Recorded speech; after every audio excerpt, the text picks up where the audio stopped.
What episode is this? Good already. This is actually going to be Yeah. episode 24 because we're gonna air it next week. Oh, okay. Okay. And do I plug these in here, or Yeah, are they plugged in already, Joe? no? Where did I plug it in? Right here on right on the side. Did you have anything that you want to like show?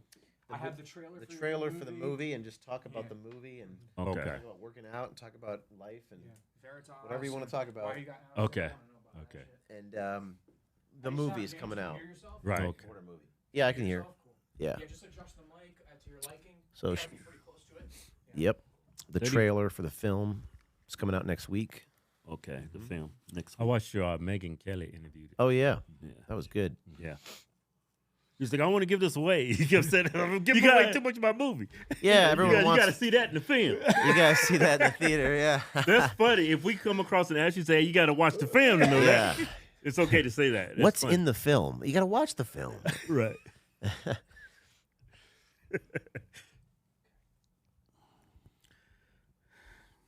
So you're filming? Yeah, let me just move the mic, the camera. Okay. Make sure this shit's still in here. This shit, I don't know why this falls out. Yeah, I can hear you. Remember yesterday? Shit fell out. Remember this exploded? Fucking Colin. That's crazy. Like, where did he buy these damn chairs? All right, we're ready, guys. Yeah. Ready? Episode 34? Yes. Yeah, welcome to episode 34. We got an investigative journalist here, James O'Keefe. How you doing, brother? Hey, doing guys, good guys. Great to be with you. It's very surreal to see you Yeah. after the workout videos I used to watch. Oh yeah, you're a fan, huh? Yeah. Yo, Fuck out the way. Creatine is for losers, man. Remember that one? Hey man, you want to build some muscle, man? You come to the right place, man. This was like 2011 because my mentor Andrew Breitbart passed away, and I'm like, I got to start eating right and getting healthy. So yeah, me too. We I'm on. This is what, day 10. I lost like 7 pounds. Oh, yeah? Yeah, I'm trying to get back in shape. Trying to bring back the gains. what'd you do? Just cut out the carbs Oh, just calories, carbs. Yeah. Big for That's me. what I cut back is the carbs. Yeah. and the sugar. Yeah. definitely. That's what hurts me the most. Yeah, but you're making investigative journalism great again. That's Well, like thank you. Yeah. that's a dying art form. Nobody's doing that. Nobody. Yeah, it's tough for many reasons. It's the economics of it are hard. You get jailed, and dangerous. You get prosecuted. You get defamed. It's not easy, and there's not a lot of reward in it. Yeah, for telling the truth, huh? Yeah, that's right. That's exactly right. So it's journalism is there are people doing it more, but it's just easier to just talk about what you think than to go out in the field and Yeah. risk your reputation like that. Right. Yeah, like your name has become synonymous. Like when I think of Project Veritas, it was James O'Keefe's show. Yeah. What happened with that? Yeah, that's a very difficult thing, and what happened was we had broken this massive story about a year, Pfizer, I saw that story. and it was suddenly, and that was the biggest story we ever broke. Watched 100 million times. Suddenly, my chief financial officer came to me, and he had an emergency about various expenses I took. It's always the CFOs. I took the helicopter to go to a meeting because I didn't want to drive 9 hours. So suddenly there was an emergency. So nothing had changed in 10 years. Right. I had to raise all the millions of dollars to pay lawyers and pay bills. But suddenly there was an emergency. So they had an emergency board meeting, 6-hour-long meeting. And they tried to get me to lose my temper. I did not lose my temper. And then they effectively terminated me. They said, you're indefinitely suspended without pay. Indefinitely suspended. Not allowed to even do anything. It means gone forever. Gone. Fired. Yeah, right. This is February 10th. So I just started a new organization and kept doing it. And then they sued me to try to shut me up and shut me down. Injunction. That went to court actually 2 months ago. I defeated it in federal court. I testified, and now they're still suing me. So you can draw your own conclusions, but it was perhaps the most bizarre, thing that anyone's ever seen. It's very unusual for a company to commit suicide and destroy its own brand. The face. The face, the CEO, the brand, the chief fundraiser. It was You put your neck on the line doing all this undercover stuff. I mean, it's like replacing us with Yeah. a white kid, and his name is Jason. As they were having this meeting, it was a 6-hour long, I guess you'd call it struggle session, just trying to get me to lose my cool. The only thing that occurred to me, the number one thing, is we had whatever $15 million or whatever it was in the bank. All of that money was raised to pay legal bills. And the only thing I was thinking was, if they do this, I was thinking this in my mind, if they go through with this, it's going to, obviously, they're not going to be able to raise a penny. And they're going to eventually run out of this money because they're going to spend it on payroll. And then I thought, how are we going to be able to afford to pay all the legal bills for all the journalists? Because, I mean, the legal bills are insane in my line of work. I'm talking like $5 million a year. Oh, man, lawyers are vultures. Lawyers. I hate lawyers. It's always the lawyers. Right. And people say, "Oh, find a pro bono lawyer." It's like, find pro bono food, find pro bono blueberries. The market determines the cost of the thing. No one's going to work for free. There is no such thing as a free lunch. The thing I hate about lawyers is they get dollar signs. Oh, I know this guy. He's got deep pockets. I'm going to milk him for everything he's got. And they raise their rates and he drag things out intentionally. I'm well aware. I mean. So this FBI raided me, and we're talking millions of dollars to fight the Department of Justice. And this is what they do to people in this country. They make it so painful to tell the truth, to do the right thing. And they make an example out of the people who lead, and they try to deter other people from following. But if your cause succeeds, then the timid may follow. Then the timid may join you, for then you're setting the example. So I went through this. It was just I would say it was almost like a spiritual experience. And you coming off very biblical right now. No, I mean, I'm telling you, it cuts so deep. And the thing that I learned, and of course, everything, you think about pain, is that I view pain as an education. I view pain as, okay, this is going to teach you about the future. The thing I learned was the people that you surround yourself with is all that matters. You got to be unbreakable. You got to have people around you that are so strong that no incentive given to them is going to make them betray their cause. You got to have a tight circle. You got to, I mean, more than, if you're going to do what I do, it's almost like you have to have disciples. And even with Jesus, they had Judas. So anyway, this happens. I'm sitting in the room, and I'm like, the only thing I'm thinking, oh, what are we going to do? They got 9 months left cash flow. They're going to run out of funds. No one cared. They just said, "Fuck you. Be gone." I was like, I couldn't even raise my hand and ask a question. Escorted out of the building, the facility that I created, and what happened to white privilege, huh? and then of course they ran out of money, 10 months later, and fired everybody, and then there was no money to pay lawyers, and then suddenly people, had their hands out and said, "We got to pay." So it's just, you can draw your own conclusions about, but that's what happened. And now, I mean, things happen. God works in mysterious ways, because I created a new organization called OMG, O'Keefe Media Group. And I've made this movie.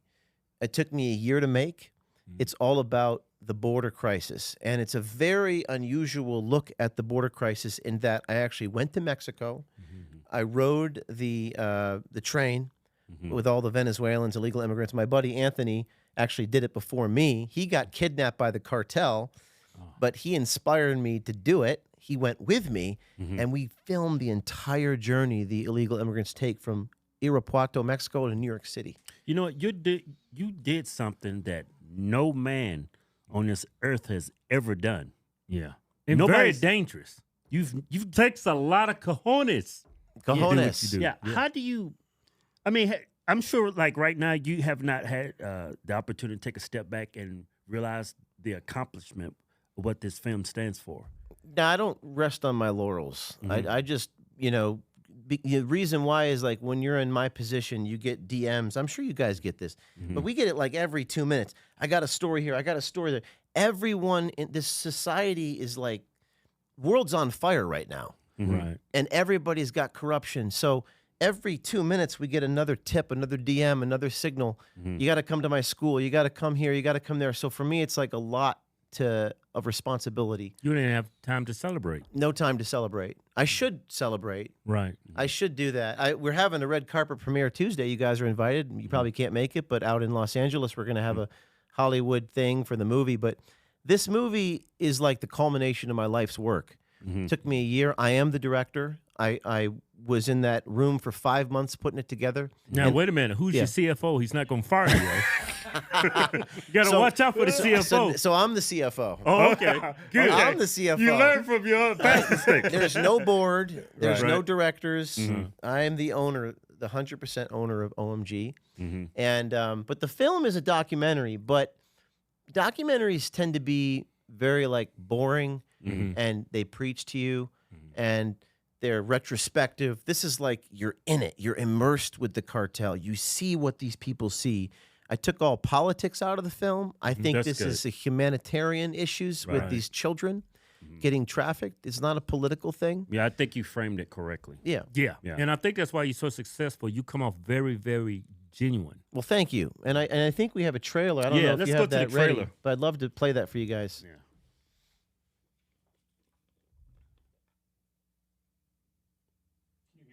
Can we get some fucking sound? I can hear shit. Yeah.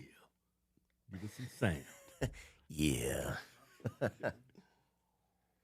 Yeah, something probably came loose, huh? I got you. Okay. It's always some bullshit. So all those rainbow colors on your keyboard look gay as fuck over there. We got an unaccompanied minor right here, guys. Oh, wow. This is heartbreaking right here. That's See the nuts. handcuffs?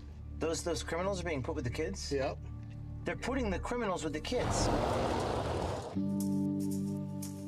Does sacrificing your value system and integrity to feed your family make you a bad person? They're putting blinders on right now to stop us from seeing what's happening. There seemed to be an internal struggle between doing what people perceived as the morally right thing and pursuing their livelihood. You can't move 500,000 children in 3 years if you're asking a lot of questions. Maybe it's all just human nature. Maybe the powers that be know that. That is tell. Stop the car! Stop the car! Where are you going? They're very upset. They're right there. Get down. They're in the secret facility right now. It's just all about money. There's a car right there. They got ladders right now. In front of me are all the migrants. We're headed north. It's not about people. How much money are you making off of this crisis? $1 billion. Every single agent knows deep in his heart what's going on is wrong. I know you're just trying to do your job. We're taking children, we're then delivering them to people who they don't even know. Dude, I don't want to cry. What's happening inside that facility? You know what's happening here? They all protect each other. The NGOs, They got a spotlight on us. the federal government. This is dangerous. I don't think we can trust anybody. America, we made it. I'm the king of the world. Follow the journey of the immigrants, I can't do this, guys. the journey of the children, Oh, this is big time, dude. We're in a cartel tunnel now, dog. We're in a cartel and the journey into human nature. Some things can't be read in a book or a newspaper. They must instead be lived. There's nobody here to stop this. There's nobody. Wow. Yeah, where can people see the film? It's Tucker Carlson's partnering with me, so it's going to be on his platform next Oh, week. cool. That's next a great. Thursday. That's a great partner. Yes. Y'all got a lot in common. yeah. He was fired a month after I was, I think. Right. From the. right. From, Y'all kind of bonded on that one issue, right? well, I feel like I kind of got him beat in that I founded the organization I was fired from. Yeah. But he we didn't both got found slapped Fox. in the face, and he bounced back in a major way. He's probably the most influential guy there is out there. So, So are you, brother. well, I appreciate that. Yeah.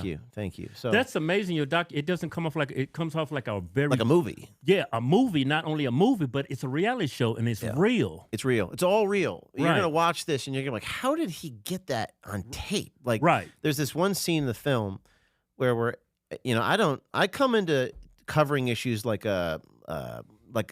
naive. Like I always come into a story like I don't want to have any bias or prejudice. I don't know what's Exactly. going on. Be a journalist. Just be a journalist, like Right. just factual. So I roll up to the California fence, an hour east of San Diego, and there's no Border Patrol guys anywhere. It's like there's nothing, and they're just coming through. And then these cartel guys got these big saws, these massive buzz saws, and they're sawing through the steel beam, the big, border wall, the the border front wall. Trump wall, They're sawing through this wall, and I'm hearing it, and I'm smelling it. So we decided to put audio devices on the beams, placed every few hundred yards to record these guys talking to each other. I'd love to hear what they're saying. Right. We do that. So we work all week. This is in April. We're exhausted. We're picking up the audio, no dice. We're not able to capture because we didn't put it in the right place. And just as we're about to give up, on Friday, I think it was April 17th, we roll up 7 p.m. to retrieve the device, and the cartel is face-to-face with me with the saw. Wow. And this is in the film. And they get scared. They drop the tools. They run back into the bush. And then they say to me, you got to let us finish working. We got to finish this job. We got to get paid. That's what they said. Now, they said it in Spanish. Right. I had to translate it. And while this is all happening, and then they're threatening us to finish the work, there's a Border Patrol agent just a few hundred meters away watching all of it. Why was he just watching? Just watching. His hands is tied. So I go up. Nah, he's being paid to watch. That's the issues in the film. That's why we call it line in the sand. So I run up to him. I'm like, what are you doing? He just shrugs his shoulders.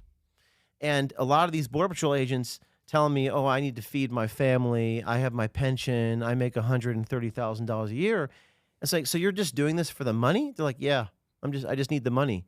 You don't believe in what you're doing? No, I don't. We just process people. We're no longer law enforcement agencies. So the question in the film, and this is a very, deep question, is at what point are you yourself doing evil things when you allow evil? Because you do have a choice to stand up, to resign, to... At the end of the film, you meet the brave whistleblowers who do stand up, and you contrast what they do with all the cowards. Right. And that's why the film... So the film is about the border, but it's not really about the border. It's about human nature. And the corruption. The corruption. And you made a good point about, are they paid off? And you start to realize everyone's paid off. Everyone's making money off this. Everyone's got a price. Everyone has a price. You'll meet a couple people in the film who don't, but almost everybody. Yeah, right. And that's because they didn't hear the right price yet. And most people, so I like to say that, I have no price, but most people's price is actually their children's life. So most people's, and rightfully so. Everybody has a price, yeah. People will do anything to protect their children, but the problem becomes, what if you have to do evil things to protect your children? Right. It starts to get really complicated. Right. And then you have this border crisis where everyone's making money, cartel making money, the government's funding it. Wait a minute. Okay, the government's funding. Government's funding it. Health and Human Services, people don't realize, is $1 trillion agency. They fund these centers, these NGOs in Texas. Non-government organization that has a budget of Southwest Keys, $1 billion company. The government funds it. They house all the underage kids. So if they take the flow of the children away, they stop the flow of money to the companies that house the children. They lose their job. They lose their job. And they said that to me. And all the bus companies, you never heard of them, Damaris, IS4, GS4, just hundreds of companies. And these bus drivers said, well, we need the illegals to keep coming. I said, why? Because without them, we don't have a paycheck. It was actually surprising to me to hear such candor from all of these people. You think that there's some big conspiracy. Listen, there might be. There probably is. But at the end of the day, everyone's got a price. And it's my quest to find people who don't have a price, because that's how we save this country. We find people who don't have a price, and I think they do exist, but they're 1 in a million. Yeah, they're like you. Well, I appreciate the compliment.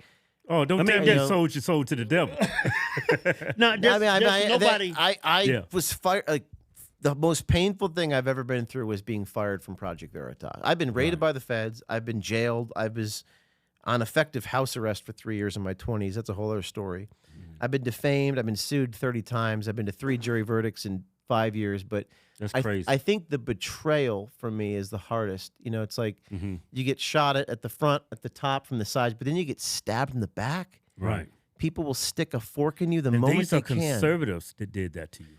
conservatives. I mean, many of them may not have been, but I don't think it's more like the politics. It's more just human greed. Human greed. You have to be so strong to be on the front line, and the most powerful people in the world will offer every incentive. I don't just mean money.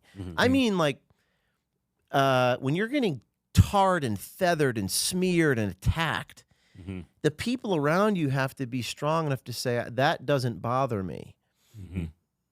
And whoever my wife is going to be, she's going to have to be willing to not just visit me in jail, but be in jail with me. Right. Okay, who's strong enough to do that? And not many people are. Okay? So this movie is, I think it's going to change things. Yeah.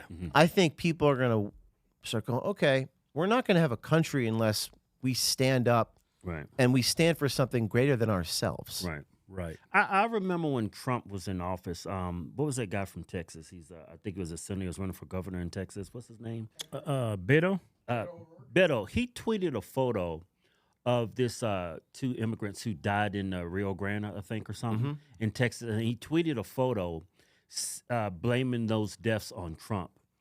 And a lot of people don't realize hundreds of people die every year, if not thousands, at the border just trying to come here. And people don't know that. But he used it as a tool to paint Trump as a white supremacist, and like this is out of the ordinary. When this happens by the hundreds every year. I would imagine those deaths have increased because that border's open, and now everybody is willing to do anything to get here. Yeah. Yeah, I was, again, credit to Anthony, muckraker.com, this brave young man who actually rode the train from, Ecuador up to Brownsville. He inspired me to do it, and I think that changed me because I think a lot of these people are trying to get a better life. If I were them, I would probably be doing it. But you shouldn't allow an open border because that creates that humanitarian problem. That creates the problem. You're fueling the crisis. And what Tara Rodas told me, she's a whistleblower in Health and Human Services. She said, I said, why aren't they vetting the people they bring these children to? And she says, because if you want to move that many children, 500,000 children in 3 years have been unaccompanied immigrant children. Wow. She says you can't be asking questions. You can't be doing any vetting at all for the government to move that fast. So our government is funding child trafficking. That's exactly right. And people don't realize it. Our government is funding it, and if you shut down the border, you'll stop that because these children won't be put into these abusive homes. Wow, our government is funding child trafficking. Yes. Yeah, and it's hard to take the money away. Because you take the money away, then the bus drivers, the NGOs. Here's a crazy thing: the churches are in on it too. And people were telling me, "Oh, James, don't go after the churches. Don't go after the Christians." No. Oh, you have I'm gonna follow the facts wherever they lead me. Right. You have to. The Catholic Charities in California is getting money from the Department of Homeland Security, so they're in on it. I mean, why are they getting money? And that money's not even taxed. Not tax deductible churches. They don't even pay taxes on that money. Just blows your mind. In the film, there's a recording we got from the Catholic Church where these guys are like, "Oh, we're not even Catholic anymore." Like, it's just they're the money. They just want the money. They're in the money business. It's man. Listen, it's all about the money. That's what it is, and it always has been. And people think, oh, and this is what I've learned in 20 years of being what I do. People think, oh, people go to D.C. to Congress to solve problems in the society and do the right thing. No. They pick winners and losers in Congress. Right. People think, oh, the border, it's these NGOs trying to help these immigrants get a better life. No. The more immigrants they move, the more money in their pocket. Right. And when you got an organization like Southwest Keys with, I don't know how many hundreds of employees they have, at this point it becomes about self-preservation to keep everyone have a job with their salary. And these people are making big money. Right. The top executives at the child camps make $500,000 a year at least. What? Yes. I got their tax returns. It's in the film. Wow. Okay, well, say it again. How did you get the tax returns? I'm good at my job. I published the tax returns in the movie. Making let me say this again. A year. Southwest Key, which is an NGO that houses unaccompanied children, has top 5 executives making over $500,000 a year. and well above the federal salary cap. There's 187,000, I believe. There's a cap for federal funding. They're federally funded, and their executives are making $500,000 a year, and they house unaccompanied immigrant children, and they send the children to sponsors. If you don't know what that means, it's they send kids to these places where they get abused and raped and trafficked because they don't vet the people they send the children to. So this is all happening because the border is open. And the Catholic Church is involved. The Catholic Church is involved. The Catholic Church is getting funding from the Department of Homeland Security. I did not know that. Yeah. Did you know that? Nope. And you know what? Our members of Congress like AOC, who was down at the border crying with those pictures, she know all this is going down. I don't. Well, maybe she does. Maybe she doesn't. I mean, she's got other issues. I don't. Yeah, she's got some brain issues she's got to deal with.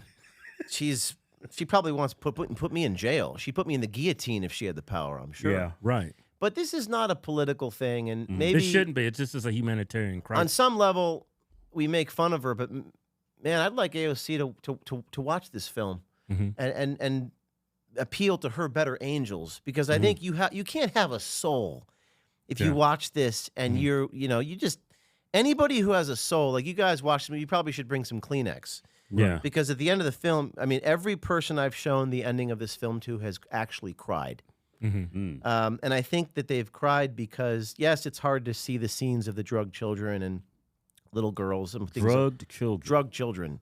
Some of these things are hard to watch. I didn't put it all in the film because I don't, it's hard to watch. There's a couple moments, but I think the reason people are going to cry is because it's like a national cathartic release to see brave people stand up, and it makes you happy that those people exist. It makes you question yourself and why we're here.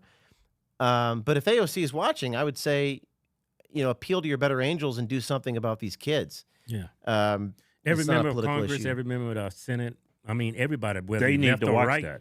needs to see it. Yeah. I'm glad the way you brought the film. It's not a conservative film. It's a humanitarian film. No, it's very much. I took all politics out. People trying to make me to make a political film. I said, no. I want this to be like a cinema verite, raw.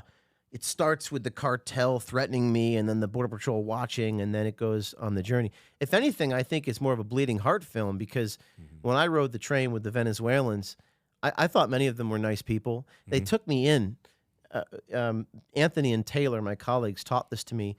This is very touching. I mean, I'm in this encampment in Mexico with all these Venezuelans, and I gave them Pizza Hut. I fed them. But you like that. And I became part of their clan. And then one of the mothers, all they had was a bottle of water, and a bottle of water is like gold to these people. Because I gave them Pizza Hut, they gave me their bottle of water, and then they had nothing.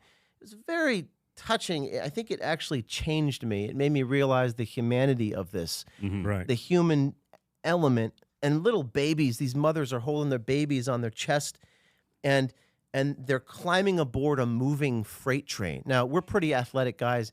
It'd be hard for us to do that. Right. You get your legs chopped off. You get your shoelaces in there. Yeah. And these mothers have nothing, and they got babies, and they're strapped to their chest. They're climbing aboard this train. I mean, it's in the movie. Is there do you show any like death in the movie? No, I avoid some of that. Right. I think it's hard to make. It's hard enough to see what they're going to see. I think it's hard enough to see what they're going to see. There's a couple scenes of little girls all alone at the wall. So you'll come across just a girl, 10 years old, in the movie. I saw in your in the trailer that little girl just standing there all alone, unaccompanied. And How scared she must have been. We talked to her, and where's your dad? Oh, he's in heaven. Where's your mom? Oh, she's back there. Where are your parents? And they're lured here. There's one girl that we came across. They drug the kids. They give them some type of plant in Mexico to sedate them. Obviously, she's seen some gruesome, horrible things, and it's like that movie Sound of Freedom, except this movie's this is reality. I mean, this is all real footage. I didn't hire any actors. Yeah. This is real. Actors running around. Running around with illegals trying to jump on a train. Did in any moment in the film did you feel like your life was at risk, or? I was scared in in two moments when the cartel guy was like, come talk to me over here alone. And I'm like, I'm not coming. I'm not going over there alone. Mm-hmm. And there was another moment in Mexico. Again, credit to Anthony, muckraker.com. He did this before I did. But there was this moment where, so we get to Mexico and I'm scared. This is like the locals told me, what are you doing here? Like there's a Mexican guy who speaks English. He's like, Americans don't come here. Yeah. You're going to get ransomed. They're going to ransom you for $100,000. Yeah. I mean, you would stick out like a sore thumb. Well, I kind of like, I didn't have a disguise, but I wore a bandana and tried to grow a beard. I don't grow a great beard, but I kind of wore raggedy clothes. So maybe I'm Russian or something. But he said, you guys are going to get ransomed. And so on Friday night, we're trying to board this train. I'm with these two guys, my companions, and they had told me about these people with machetes, and they wore like Ninja Turtle costumes, like black, you know, and in the distance we see a figure, and Taylor's like, hide. I'm like, what do you mean hide? So they all like got on the ground and lay on the back, and these people walk by. I'm like, this is nuts. Like I could get killed. Right. There's no place to hide. You're on a train track, walking down the train tracks, looking for this train to come. And I thought to myself, fuck this. Let's go back to Guadalajara and get a flight. I'm going to use some B-roll of this. I'm going to take some B-roll on the camcorder and call it a day. Right. And the next day we waited, and out of nowhere this train comes in, and the conductor, Ferromax train, says, not this train, speaking in Spanish, not this train, but the one over there. And all of a sudden, all the Venezuelans go running towards this other train, and suddenly we're off to the races. And before we know it, I'm on the top of this train, and it's got the Mexicans call it bolachero, which is little iron balls, and you're laying on a bed of little iron balls. You're covered in grime and grease and dirt, and all of a sudden, I'm going 30 miles an hour on the top of a freight train headed towards the United States, and it's just like filled with adrenaline.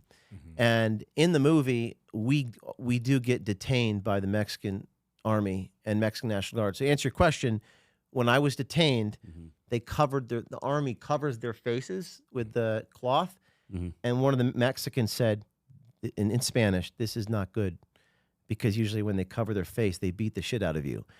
I was scared to death. Right. Yeah. I'm like, are they going to kill me? Are they going to ransom me?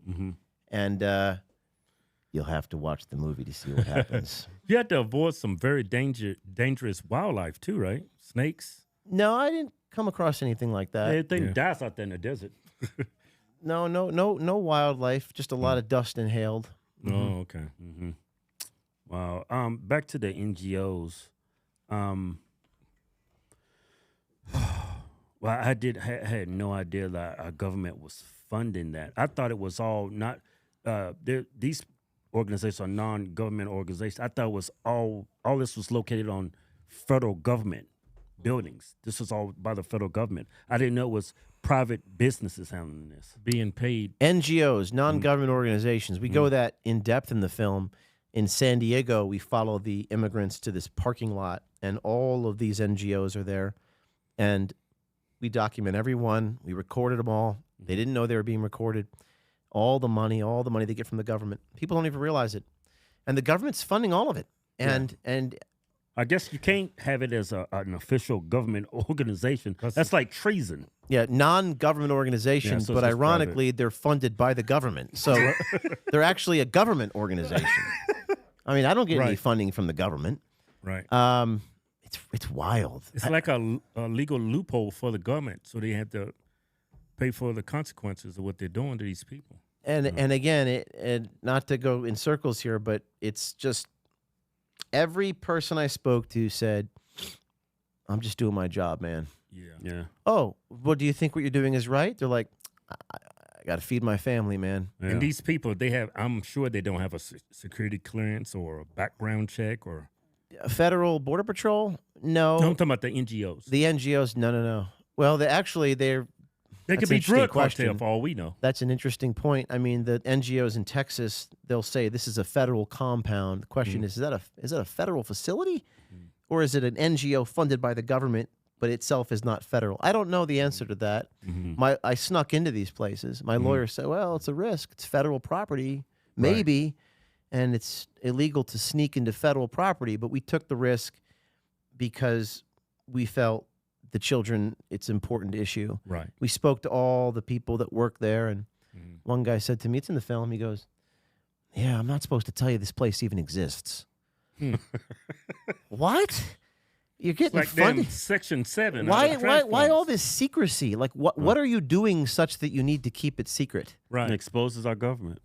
Yeah, but I mean, it's maybe it isn't surprising to hear. And then the next thing he said was, yeah, it pays really well. I swear to God, he said that. So you won't believe me. You watch the movie. He goes, I'm not supposed to tell you this place exists. It's a secret. Oh, it also is really high-paying job. You're going to think that I hired someone to play the role of that dude. No. That's a real person. Sounds like a dumbass. It's a real person right there. Yeah. So anyway, that's lineinthe.sandmovie.com. It's on Tucker Carlson Network, premieres next Thursday.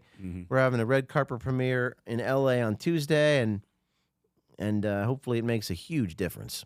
Yeah. I think it will. Yeah.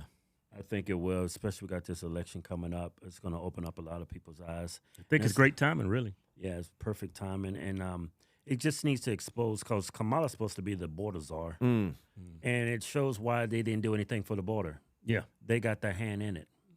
And it's like, it just exposes so much corruption from our own government. We're trafficking kids. We're funding it. It's almost unbelievable. It's beyond anything anybody can imagine. I mean, I think that people will be inspired at the end of this movie to step up. I just met with a few Border Patrol agents this last few days, and I got another guy to come forward. Aaron Vecchi is his name. He's in Ajo, Arizona. Very brave men out there, and I believe there's going to be dozens of them coming forward when this movie comes out. We just got to have their backs. We got to figure out a way to support them. Exactly. Why do you think they're doing this to our country? What's the end game here? That's a good question. I mean, what do you think? I think it's voters, and I think it's tax dollars, because they have an agenda for us that we don't know about.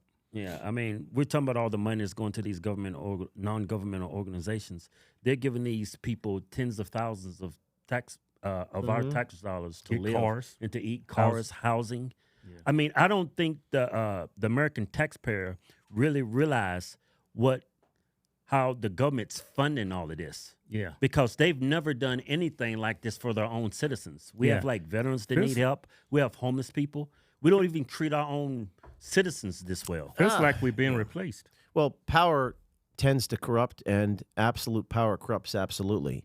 So when you have $1 billion entity and you have lobbyists inside that entity lobbying whoever the people are there in the government to keep giving the contracts, that's how the skids are greased there. Right. And the homeless guy doesn't have a lobbyist. The people don't have a voice. So that's what happens when you have money and power. And when these NGOs, non-government organizations, or nonprofits, what happens is you start with a mission. You start with a purpose. Let's help house these children. But when you get bigger, your purpose is just to exist and to keep funding the organization and to make sure everyone has their $500,000 salaries. Right. That is the reason why you exist. Right. It eventually becomes a racket. Right. So it starts out as a cause, and it eventually becomes a racket. Catholic Church. Oh, yeah, we're Catholic. We believe in God. We believe in Christ. We believe in the Christian mission. And eventually it's, we need the money from the government to keep lining our pockets. Right. That's just what happens. Right. So, and I think that's, is that human nature? I think so. Power doesn't always corrupt. It tends to. Yeah. So you had to be real vigilant with the leadership of these entities. I mean, look at me. I mean, look at James O'Keefe, fired from the organization that I founded. Right. So, well, that's kind of mind-blowing, because if it can happen to me, then nobody's safe. If it can happen to you, if it happens to Tucker, he was the face of Fox. When you think of Fox, Project Veritas, we think of you guys. I mean, Tucker was the highest-rated show on Fox. Yes. So, and maybe too, it's also that the more effective you are, the more over the target you are, the more of a liability it becomes. Yeah. In other words, the moment of greatest success carries the greatest risk. The moment of greatest achievement carries the greatest risks for you. Because in this business and this investigative journalism stuff, the more effective you are, the worse it is for me. Right. It's not like you give you a pat on the back. They give you a battering ram and guns and shoot at you and jail you. Yeah, when when you do a good job, you go to jail. That's exactly right. Yeah. So the incentive becomes don't do a good job. Or maybe just be a little effective, not too much. You don't want to like really expose them because you're talking about child trafficking here. If I'm effective at my mission in stopping the child traffickers, then my life's in danger. Right. I mean, it makes me think, has that ever been the goal when it comes to journalism in this country? Has the goal ever been like what you're doing? I don't think it's ever been the goal. I think, that's a really good question. I think that you have to go back to like before I was born, like 60 Minutes maybe. I don't know if you remember, like way long ago, they used to do the hidden cameras. Right. But I think, what was the name? Jim Hansen? Mike Wallace. Yeah. 60 Mike Minutes. Wallace, yeah. He's now dead, but they had like muckrakers in the 70s and 80s and early 90s. But the problem that I've seen is the economics of journalism. There is no money in journalism. So the moment you leave your studio and go out in the field and do the work, it's expensive. And then you get sued. And the lawyers cost $500 an hour. So let's say you do everything right. You still have to pay the lawyers $500 an hour, and then you win. So now it's cost you, I don't know, $1 million in legal fees. And your boss is going to go, no, I'm not going to spend $1 million in legal fees on one story. Yeah. There's no amount of advertising revenue that you can generate off of one story to make that $1 million worth it. Simple math. So it was decided, I would say it probably ended in the 80s and 90s, that people said, we're not going to do this stuff anymore. You got to be insane. Now, there's been a little rebirth of it right now. Crowder's doing it. Project Veritas did it. You got a couple groups doing it. But the challenge is going to be for anybody who does this is you have to deal with the liabilities, and you have to have a philanthropic heart, in that all your profits have got to go back into paying attorneys and the cost of making you're not going to become wealthy off of this. Right. I don't think anybody will become wealthy off of this. Right. So you got to do it out of the goodness of your heart. You have to have a good heart, which is something that Elon Musk says when he hires people. But I underestimated the importance of, you could be talented and brave, but you have to have a good heart, and support these guys when they get prosecuted and fired from their companies. Right. You got to have their backs. That's the number one rule. And we'll see what happens. The film ends on a very uplifting call to action, in that it asks the public, okay, now it's up to you. You're going to be inspired. Okay, what are you guys going to do about it? You pass the burden on to them. Have to. You can't carry all the weight alone. Right. You're tired of carrying all this shit. I'm tired of going to jail by myself. So you says it's so tough doing that. What the hell made you want to do this? He's got a big heart. So I think that I'm more like artistically motivated. Like I love telling stories, and what gets me going is like making this film. I spent 5 months in a production room putting it all together, and I love seeing it come together. I love being able to show people in a different way. Like even my security guard, when he watched, he's like, wow. We have 7 foreign languages: Turkish, Mandarin, Spanish, Mexican slang. And we got a 600mm lens on the cartel's face. We got a boom mic over here. The way that I'm able to tell the story, it gives me satisfaction being able to piece all that together. That's what gets me off. That's what gets me going. That's what I'm motivated by. Some people motivated more politics. Some people motivated by helping children. I'm motivated by telling a story no one's ever told before. That's what always motivated me since I started this when I was 19. That's great. You in the art. Yes, I'm more like artistically that's what drives me. Although sometimes it's a pain in the ass to get. Most people like that though are typically Democrats, liberal. That's true. Yeah, like when you like singers, like actors, artistic people. They're a different breed of people, and they lean. That's very true. Progressive nowadays. You know? I don't know why that You're is. going to end up catching some shit, and you could be voting for Kamala if you don't watch it. I don't know why that is, but that's why do you think that is? You're on our side, right? Can't lose you. I'm on the truth side, but for some reason the Democrats hate me. I don't know why. Again, hopefully we change that. Hopefully we get everyone agrees. But why do you think that is? Why are the artistic people all Democrats? I don't know. I think it's the environment, the atmosphere. They have to lean that way, and they've been conditioned to think that way. No, but I just think, I think artistic people, they're very talented people, and they, for the most part, they're emotional thinkers, I would think. That's what I would say. Yeah, that's true. But maybe that's changing. We'll see. Yeah. I know you got to catch a flight. Where else can people find you? O'KeefeMediaGroup.com. OMG. We got videos coming out every week, every day.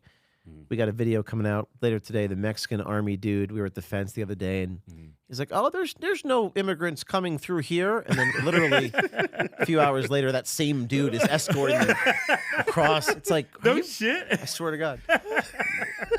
So you're probably sitting there like with this smile, like. Yeah, I mean, I'm focused on getting the shot. I'm like, all right, yeah. The hidden camera. I'm sure you're smiling at some point. To my watch. Asshole. Could you say that again? Just the way you said it. Just the way you said it. Like that scene. Right. So we got cameras and watches, key fobs, coffee cups. Wow. Glasses? Do you have glasses? You know, the glasses, not the best cameras. My favorite camera is the coffee cup camera because you could just set it and forget it.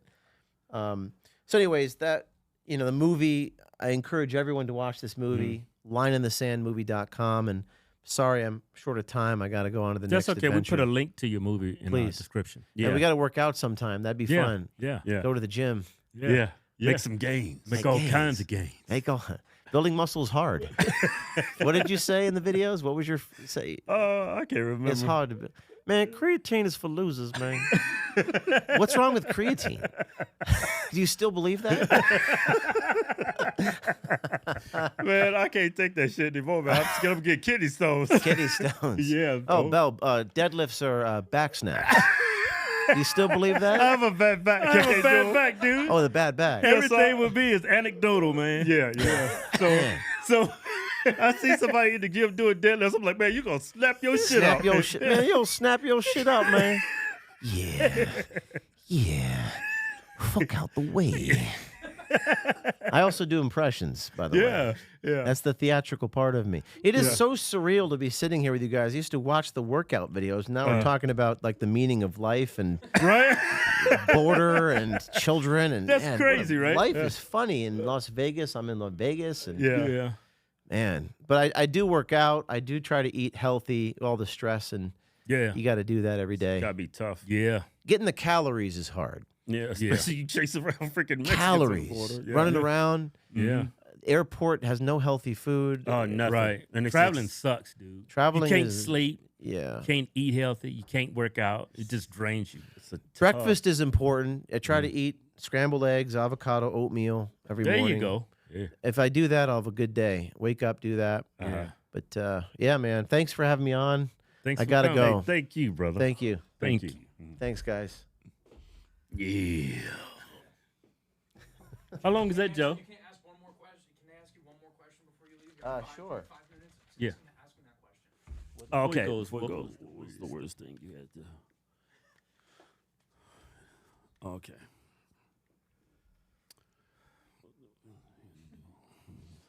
Hey, okay, I'll wait till he's done with his phone. Go ahead. Hey, one last question. What's the weirdest thing you ever had to do on an undercover sting? Anything like the weirdest? Yeah, anything like gay or anything? No, no, I never had to. No touching. I don't do that. Right. I mean, the weirdest thing was probably the recent one. It's not that weird. I wish I had something weirder to tell you, but the White House guy in February, the IT guy who was gay, Man, I am not gay, but had to take one for the team. No, I'm just kidding. I'm just kidding. I'm just kidding.